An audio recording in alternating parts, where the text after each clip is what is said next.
Hello, তো এটা আমার আজকে প্রথম ভিডিও। আজকে আমার রান্নার ভিডিও। তো আমি এখানে রান্না করছি সয়াবিনটাকে জল দিয়ে ভিজিয়ে রেখে দিয়েছি। আলুটা আমি ভেজে নিচ্ছি কড়াইয়ে। তারপর আমি এখানে সব মশলা রেডি করে নিয়েছি, আদা, পেঁয়াজ, রসুন, লঙ্কা। তো এটা পেস্ট করার পর আমি সয়াবিনটাকে হালকা তেলে ভেজে নেব। ভেজে নেওয়ার পর আমি এখানে ডিম সিদ্ধ করেছি। এই ডিম দুটো আমি সয়াবিনের মধ্যে দেবো। তো ডিম দুটো সিদ্ধ করে ভাজা হয়ে গেল। এবার তেল দেবো। তেলের তেজপাতা, গোটা জিরে ফোড়ন দিয়ে ওপর আমি একে একে মশলাগুলো সব দিয়ে দেবো, যেগুলো আমি পেস্ট করে রেখেছিলাম।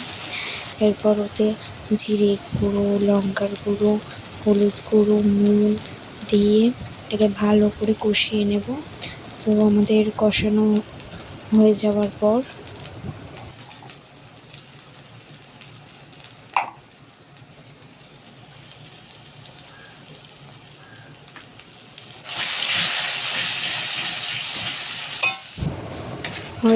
পর আমরা এটাকে তেলটা ছেড়ে দেবে। তারপর কয়েকটা টমেটো কুচি দিয়ে এটাকে আবারও ভালো করে নেড়ে নেব।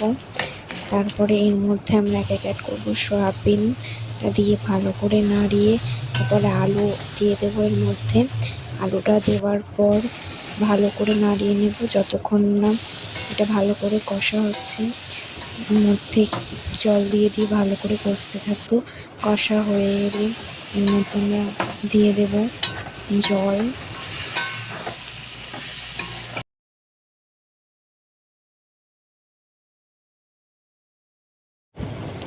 জল দিয়ে ভালো করে নাড়িয়ে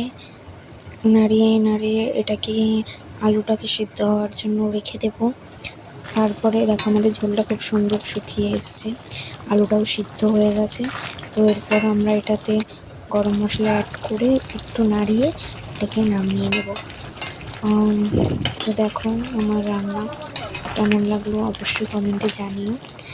এর মধ্যে তারপর ডিম দুটো অ্যাড করে দেবো, ভালো করে নাড়িয়ে এটাকে নামিয়ে নেব আমরা।